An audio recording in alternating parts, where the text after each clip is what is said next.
got a question for you guys. If April showers bring Mayflowers, what do Mayflowers bring? Pilgrims. Damn. That's it. I'm a dad. Nailed it. I'm a dad. That's the joke. That's it. Damn, Brad, you ruined it. You can expect some Mayflowers. Yeah, I know. What about why do we drive on parkways and park on driveways? Wait, say that again? Why do we drive on parkways, but we park in driveways? Oh, geez, I don't know. Why do we want the pool to be warm if we go in to cool off? Oh, my God. What the... I'm a dad. I got dad covered. Dad, check. Oh, man. Well, guys, welcome back to another Friday episode of the Average Money Podcast. We got a good one today, as I say every day, because I think every voicemail we get is pretty good. I mean, it really is. Unless we can't hear you. We have gotten quite a few where the audio is just off and we can't really hear what you're saying because of background noise or whatever, but... Breaking up. Bad interwebs. Definitely. So today's is a good one. It's something we have... It's one of those questions where you think about, it's... How about this? I'm going to roll right into the voicemail. And the cool part about this is, guys, is this is actually a follow-up voicemail. So this comes from Heidi. And if you guys don't remember, I don't remember what episode. Maybe Brad will link it down in the show notes of her first voicemail. We talked about some mortgage stuff and whatnot. So she has a follow-up. If you want, you can go listen back to her original voicemail, listen to our opinions, our answers, and then you can hear the follow-up here. But if you guys have left us a voicemail and you have a follow-up of what you did, what you decided to do, please send it in.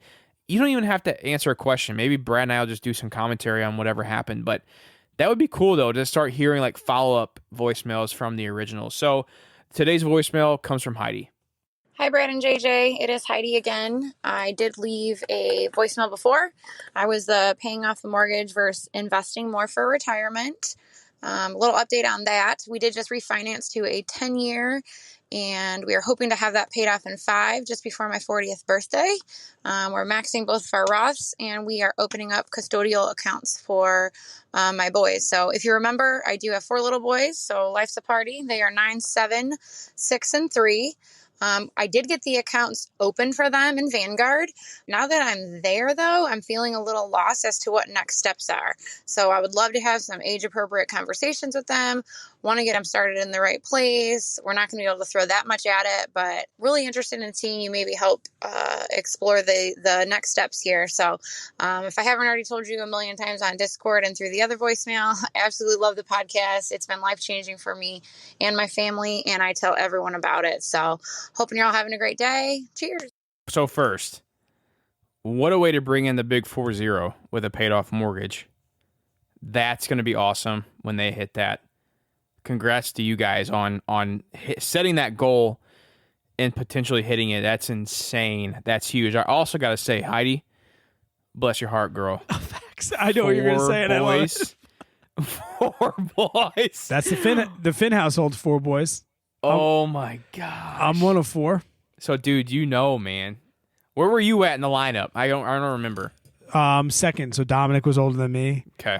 Then me right behind him. And then Jerry was 3 years younger than us, and Danny was 4. So there's 7 years between me and my youngest. And I only know what it's like from the boys' side, and hers are younger. So I just want to apologize in advance.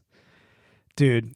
I could not imagine. That too. And I did roast, her home state when I said, what the hell goes on there? You got farms. And she sent us an awesome picture. They have kids. Of her down by the water. Yeah, they have kids. But they were down by the lake hanging out, or the creek. I don't know. Is a creek and a lake the same thing? I don't even know. No, it's not. I've heard you say creek before, but come on, New Yorker. And then I was definitely going to mention the 4 boys. But like, I have to be like one of your friends and be like, you gotta go for the boy. You gotta go for the girl. You gotta go for the girl. Me and JJ, me and you guys, we got blessed. I mean, 4 boys is a blessing, but maybe we got lucky. We got lucky with just boy, girl. I mean, I know a lot of families here where I live, they want the big family. I mean, they want to have a lot of kids, and like I would say this, like I would love it. I would love to have like a bunch of like little kids running around, but at nighttime when I'm trying to feed, bath, get them down, nap, one's throwing something, like I Dude, and they're all in different stages. Like oh Avery can boy. literally go from a saint to Satan in an instant. Yeah, I would say this. I would guess that the 9-year-old, I think that's what she said was the oldest. You got to get responsibilities quick. Like it's almost like you have to help. I mean, you would know. You were. I mean, you went through. I don't know. My Nah, only sibling Danny I was have on is his a own, brother. bro. I'm not much different than I was then. Danny was on his own. But then again, he was the baby of the family, so he got everything. Like, as the oldest, we had to wait till we were in high school to get a TV in our room. Dan had one in there when he was like 3. No, that's what I'm saying though. Like I feel like the oldest has like more responsibilities. They got to take control more. They got to be responsible. They got to, they got to make sure the brothers get to school on time and all this stuff. Like, There's a tighter leash. There's the shorter rope with the oldest. Yeah. By the time, Yeah. if you're the youngest, you're set. yeah, But no, it's an incredible question too, as Yes. well, because she mentions like the fact that it's not that she just wants to invest with her kids, but she wants to bring them in. And you've mentioned, how you bring Mason in and how you hope to bring Millie into this situation. I personally, I can kind of hand this over to JJ because I haven't talked about money with Avery yet. She's at 3. I know the things I kind of want to do with her, but I haven't gotten as far. And I know, JJ, you probably started with Mace around 3 or even before 3. Mm-hmm. So I don't really have much experience with like bringing the kids in, but I'll hand this over to JJ and say, Heidi, great to hear from you guys again. As JJ mentioned, if somebody else has left a voicemail, and please follow up because it was so sweet to hear a voice again. And, now we have like this weird conversation going back and forth and we can continue it on for years. But JJ, what are you doing as far as like, now you have the custodial? How did you pick? I know you mentioned that you said like, all right, it was what they were into. yeah. But knowing what they were into, I'm sure they're into a lot of stuff. How would you choose or narrow it down to 3 and then also let them know that what they were actually doing? Right. So there's 2 different ways I want to take this question. And again, I got to say this, not financial advice. Like, everyone knows, make your own decisions. But so when it comes to like custodial accounts and investing for kids, I feel like there's really 2 different routes you can go. Like this, I'm not even going to mention the 529 plan and all that. We're strictly talking about custodial accounts. So the first route you could take is, and I think Heidi's question is like, she has the accounts open. Now what? Like, now what do I do? So I think the first route you could go is if you want to be like, you could leave it either as hands-on as you want or as hands-off. If you want kind of the hands-off route where you can kind of talk to him a little bit about what's going on and what's happening, but there's not much that really needs to be said once the one decision is made, you can buy something like an index fund like VTSAX or an ETF like VOO or a dividend ETF, VYM, VT, all of these different, ETFs and index funds. You buy it, you kind of explain it to them a little bit, maybe touch in base once a quarter, once a year, or whatever. I mean, because like some kids just don't really care, but you do need to try to somehow say, hey, look, Johnny, your mom and dad put $20 in here in the account 2 years ago, and we're investing in this index fund, which maybe the 9 then will be 11, 12 years old. He may have a little bit of a grasp of how you can explain what an index fund is and say, look, your $20 is now 40 or it's now 30. It's doubled, almost doubled. Or maybe it's, gone from 20 to 25, whatever it is. You can say like, hey, if you put your money in here and it's growing, your money's working for you. To where if you would go spend your $20 on a cheeseburger, you eat your cheeseburger and the money's gone. So like those are little like tidbits you can just start planting in their brain as they're starting to like get a little older, get more responsible, because you want them to understand about money and you want them to understand about how money works. And the sooner they understand that, the sooner they can start investing. Compound interest is going to work in their favor because the number one thing that works and helps with compound interest is time. The sooner you get started, the better off the more it's going to grow. So if you can start them early, and maybe even if they're the older one, the 9-year-old, when he's 10, 11, 12 at his birthday parties, let's say he gets $100 between the grandparents and whatnot. Maybe say, hey, Johnny, we're going to take $50 from your $100 in birthday money, and we're going to stick it into this custodial account. Because that's his money. Like let's show him how this works. Stick his $50 in there, and then the other $50 let Johnny go buy a new video game or football or whatever he's into. I don't know. Now, as far as what it comes down to, what you invest in, like it really is just up to you. If you want to do the index fund to be safe, not worry about it. Now, the route I take is to make it a little extra more personable. Is I'm buying companies, and Brad, this kind of answers your question. Is I'm buying companies that I know one are good, solid companies. Which we're not talking about a lot of money here. I mean, like Mason has, I think, $1,000 in his custodial account right now, spread throughout his 3 companies: Caterpillar, Disney, and McDonald's. But I've thought of 3 different companies when I first opened this account that could resonate with Mason at 3 years old, now 4. And he can name his 3 stocks right now. If you ask him, hey Mason, what stocks do you own? He knows it's Disney, Caterpillar, and McDonald's, because those are like his 3 favorite things. His favorite place to eat is McDonald's. What kid doesn't like Disney movies? And then he loves construction equipment, and he knows Caterpillar makes construction equipment. Like, that's just what he knows. So I knew those 3 were 3 solid investments, 3 solid companies. They're companies we can buy and hold forever, and they're going to be companies that we talk about, years down the road when Mason is 9, 10, 11, 12. And I'm like, hey, man, look what happened, dude. You had some birthday money from Grandma and Grandpa that we stuck into Caterpillar and Disney and McDonald's. Not only did this business grow and make your initial money more money, but you were getting paid what's called dividends. Now that's a learning point about what dividends are. And these dividends, Mason, these dividends get reinvested back into this company, so you're actually buying more shares of Caterpillar. So you're doing this this is great because you've actually never really broke this down even for me. I think there's something that I'm hearing that if the listeners aren't hearing, or maybe Heidi's not hearing, and you can agree or disagree with me. A point that you're trying to make without saying it is that you're not so concerned with the learning experience now, but the potential learning experience later. Even if Mace doesn't remember when he was 4 years old, you're pretty much saying, okay, when he is old enough, whether it's at 8, 10, 15, whenever he's ready to learn, you're now just creating this history of learning material, whether stocks up, down, dividends, all that to be said. Yeah, I mean, you nailed it. And not only that, not only will this be a learning experience, a cool bonding moment between son and father, and daughter and father with Millie, it's also an actual investment vehicle for him. Right. It's it's a way to help him and his future self get set up. If he turns 21, 22, 23, 24, and he has $20,000, $30,000 in this account, damn, that's a down payment on a house, dude.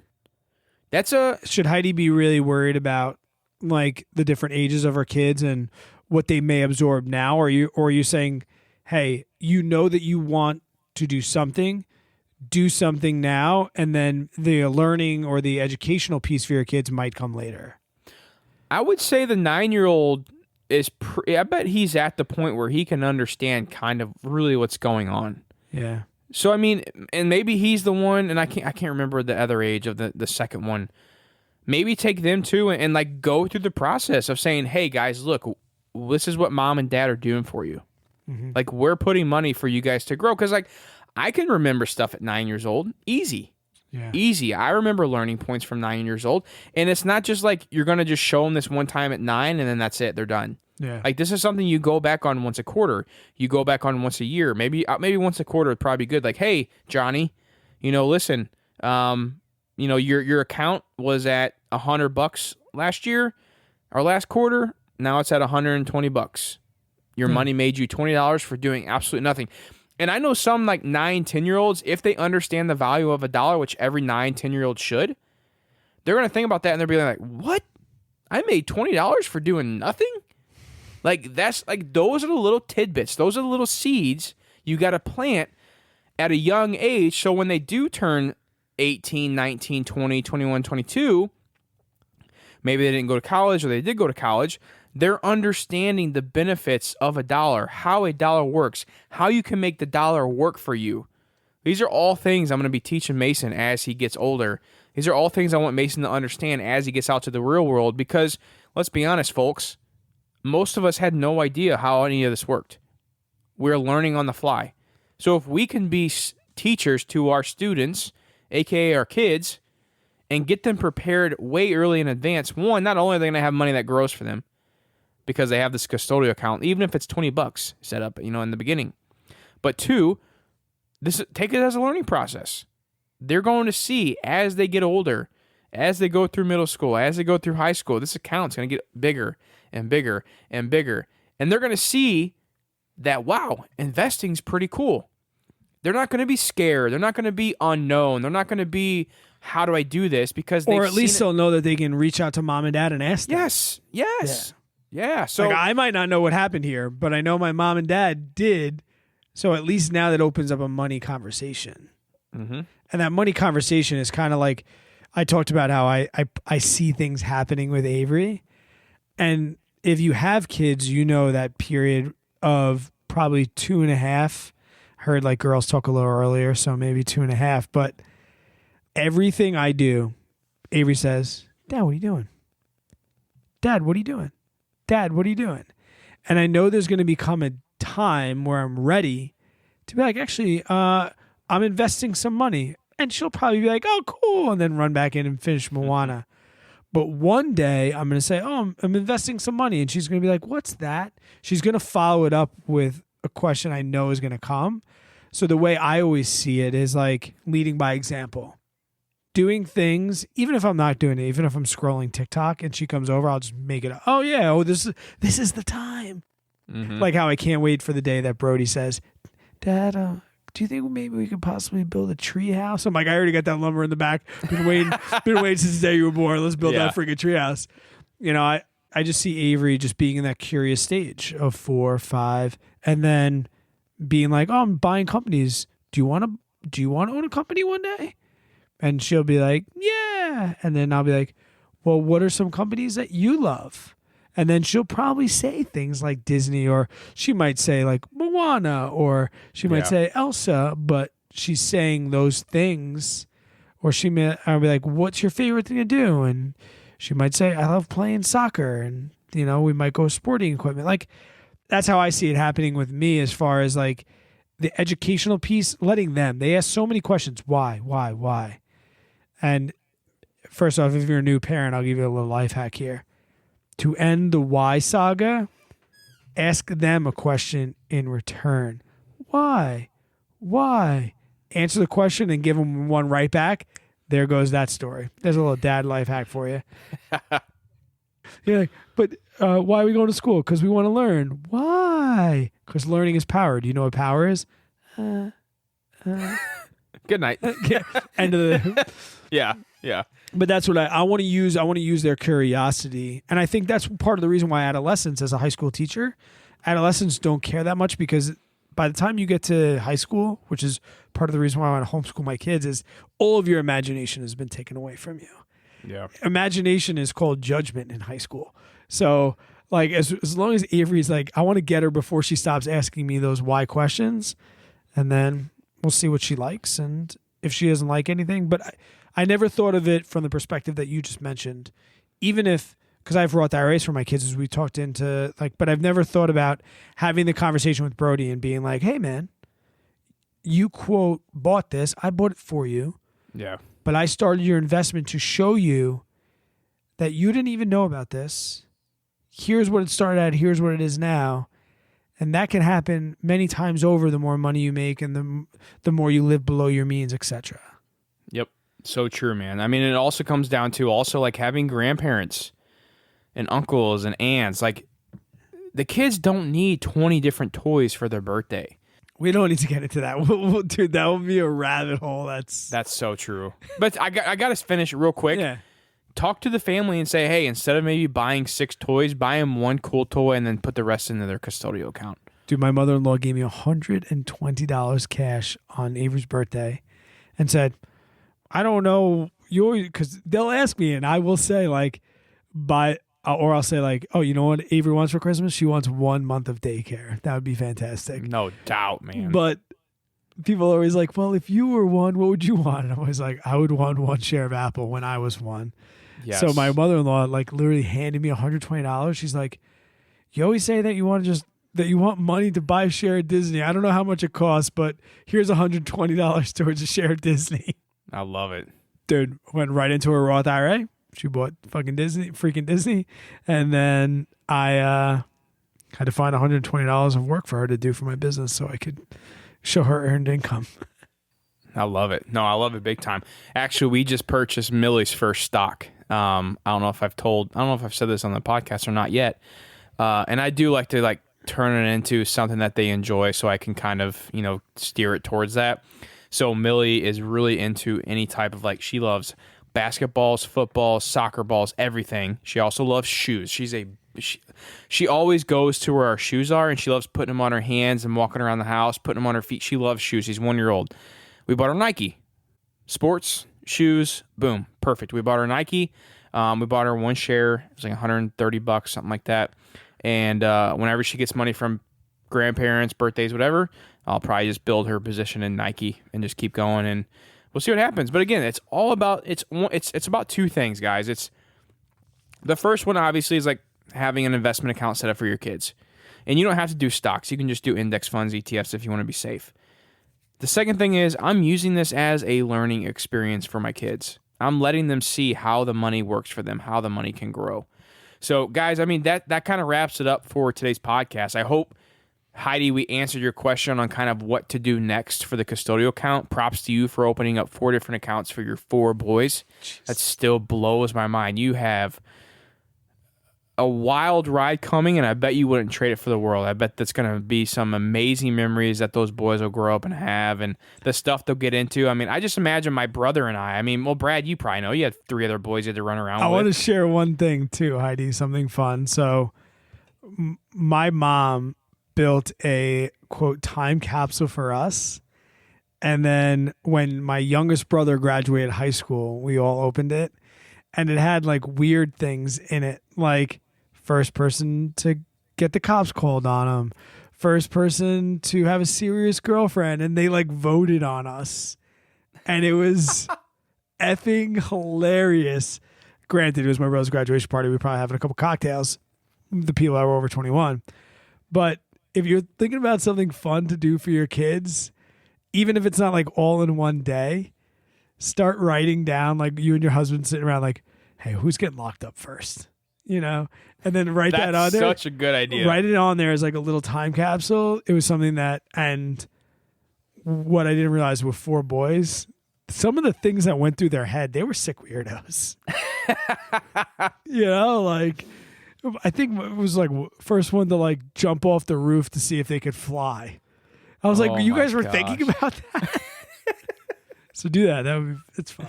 That's a good thing. Oh, okay. Yeah, guys, really do appreciate you all listening. Heidi, I hope we answered your question, or at least got you a good idea of where to get started now that you got those accounts open. Props to you and the husband for setting those up and helping your kids get ahead with money. And hopefully you guys take it as a learning experience as well, and let your kids be those early investors to where they're future millionaires. Guys, thank you so much for listening to today's podcast. If you do have a voicemail or a question you guys want to leave, we'll have a link down below in the show notes. You guys can leave that recording. If you have a follow-up, this was our first official follow-up. Please leave that as well. Let us know what you guys did. If you did listen to or you left a voicemail and listened to what we had to say, we are all ears on what you guys ended up deciding to do. So, guys, thank you guys so much for listening. And until next one, you guys take care.